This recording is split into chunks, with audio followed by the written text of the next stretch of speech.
The Bible offers us a fascinating and rich insight into the origins of the peoples of the world, including the African peoples. According to the biblical narrative, all the peoples of the earth descend from Noah and his sons, Shem, Ham, and Japheth. After the flood, Noah and his family repopulate the earth, and each of Noah's sons became the ancestors of different groups of people. In this study, we will explore the origins of the African peoples. In Genesis 9 verses 18 to 19, we read, "The sons of Noah who came out of the ark were Shem, Ham, and Japheth. Ham is the father of Canaan. These three were the sons of Noah, and from them the whole earth was populated. After the flood, it was from these three men that all nations were formed." Ham, one of Noah's sons, is a central figure when we talk about the origins of the African peoples. In Genesis 10, known as the Table of Nations, we find the genealogy of Noah's sons. The sons of Ham were Kush, Misraim, Put, and Canaan. Genesis 10 verse 6. These descendants spread throughout many regions, but two of them, Kush and Misraim, are particularly important for our discussion. Kush, the firstborn of Ham, is often associated with the regions of Nubia and Ethiopia, areas that are in northeastern Africa. The lineage of Kush is quite significant and appears in several places in the Bible. In Genesis 10 verse 7, we read of the sons of Kush. The sons of Kush were Seba, Havilah, Sabta, Rama, and Sabtika. These names are associated with regions that include parts of eastern and southern Africa. Mention of Kush in the Bible is not limited to genealogies. For example, in Isaiah 18 verses 1 to 2 we read, "Woe to the land of roaring wings, which is beyond the rivers of Ethiopia, which sends ambassadors by sea in papyrus ships upon the waters." This passage suggests an advanced and active civilization in the region south of Egypt, usually identified as Ethiopia. The reference to papyrus ships indicates a considerable level of sophistication and involvement in maritime activities. The most notable figure among the descendants of Kush is Nimrod. In Genesis 10 verses 8 to 10 we read, "Kush became the father of Nimrod, who began to be a mighty man on the earth. He was a mighty hunter before the Lord. Therefore it is said, like Nimrod, a mighty hunter before the Lord. And the beginning of his kingdom was Babel, Erech, Akkad, and Calneh, in the land of Shinar." Nimrod is an intriguing and powerful figure, often associated with the founding of great cities and kingdoms in Mesopotamia. Although Mesopotamia is not in Africa, Nimrod's association with Kush suggests a connection between African and Middle Eastern cultures. Another son of Ham, Misraim, is identified as the progenitor of the Egyptians. The name Misraim is often used in the Bible as a synonym for Egypt. In Genesis 10 verses 13 to 14, we see Misraim's lineage. Misraim became the father of the Ludites, the Anamites, the Leabites, the Naphtuhites, the Pathrusites, the Casluhites, from whom came the Philistines, and the Caphtorites. This list shows us that Misraim had many descendants, and his people spread throughout North Africa, especially in Egypt. Egypt, or Misraim, is one of the oldest and most influential centers of civilization in the ancient world. The Bible mentions Egypt repeatedly, both as a land of refuge and as a powerful nation. In Genesis 12 verse 10, for example, we find Abraham going to Egypt because of a famine in Canaan. Now there was a famine in the land, so Abram went down to Egypt to sojourn there because the famine was severe in the land. This passage illustrates the importance of Egypt as a place of safety and sustenance during difficult times.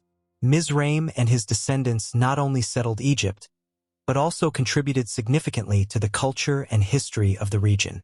The Bible mentions several pharaohs and events that occurred in Egypt, including the enslavement of the Israelites and the Exodus led by Moses. In Exodus 1 verses 8 to 11 we read, "Now a new king arose over Egypt who had not known Joseph. And he said to his people, Behold, the people of the children of Israel are many more and mightier than we. Come, let us deal shrewdly with them, lest they multiply, and in the event of war they join with our enemies, and fight against us and withdraw from the land." So they appointed commanders of tribute over him to afflict him with their burdens. And the children of Israel built for Pharaoh store cities, Pithom and Ramesses. Put, another son of Ham, is generally associated with the northern regions of Africa, possibly Libya. Although the Bible mentions less detail about Put than Kush and Misraim, there are still significant references that help map his influence and ancestry. In Ezekiel 30 verse 5, we read, Kush, Put, Lud, and all Arabia, Cub and the sons of the land of the covenant shall fall with them by the sword. This passage suggests that descendants of Put settled in the region we now know as Libya and the surrounding areas. In ancient history, Libya and the surrounding region were known for their warlike tribes and as strategic areas of trade and conflict. The mention of Put in the Bible, albeit brief, suggests that Ham's descendants spread significantly throughout North Africa, influencing the cultures and civilizations of that region. Canaan, the fourth son of Ham, is most often associated with the region that is now Israel and Palestine. However, it is important to note that the Canaanites also had influence and interaction with peoples to the south, including parts of North Africa.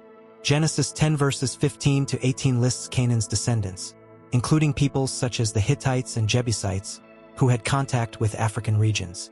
The Canaanites are frequently mentioned in the Bible as the original inhabitants of the Promised Land, before the arrival of the Israelites.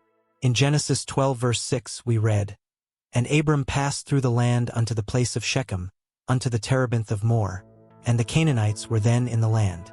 This passage shows us that the descendants of Canaan were well established in the region, with a developed culture and society. Following the Tower of Babel, as recounted in Genesis 11, mankind experienced a significant dispersion that changed the course of history.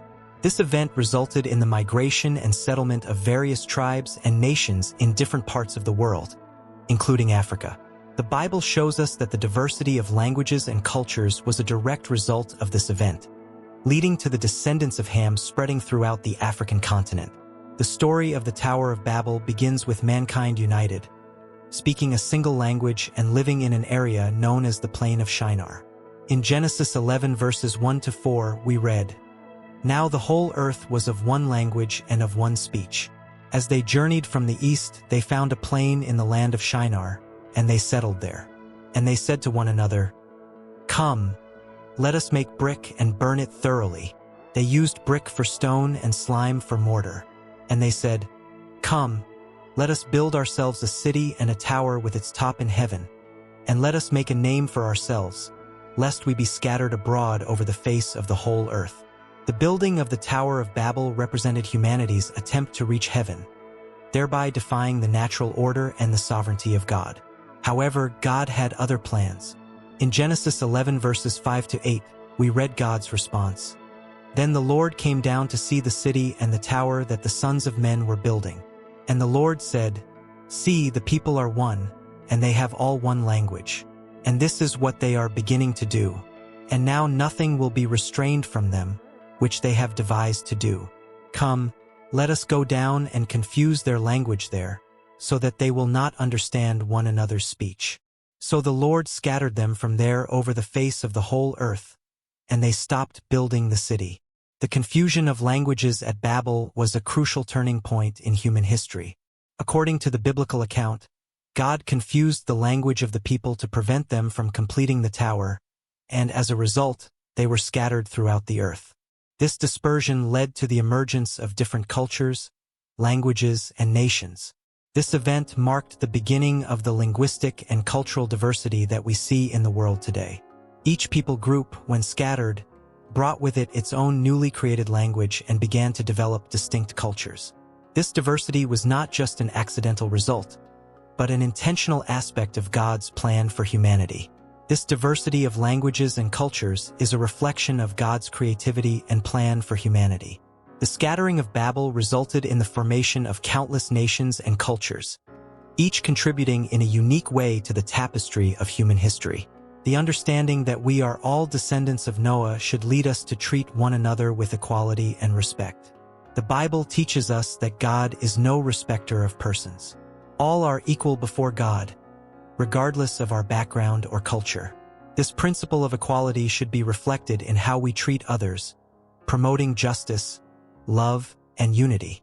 Human diversity also calls us to reconciliation. Cultural and ethnic differences can sometimes lead to conflict and division. However, the message of the gospel is a message of reconciliation. We are called to be agents of reconciliation, working to heal divisions and promote peace and unity among all peoples. This calling is especially relevant in a world that still struggles with prejudice and discrimination. As followers of Christ, we should actively seek reconciliation and unity, celebrating diversity while promoting equality and respect. The biblical story teaches us that the diversity of peoples and cultures is part of God's plan for humanity. We are all descended from Noah and his sons, sharing a common origin that unites us.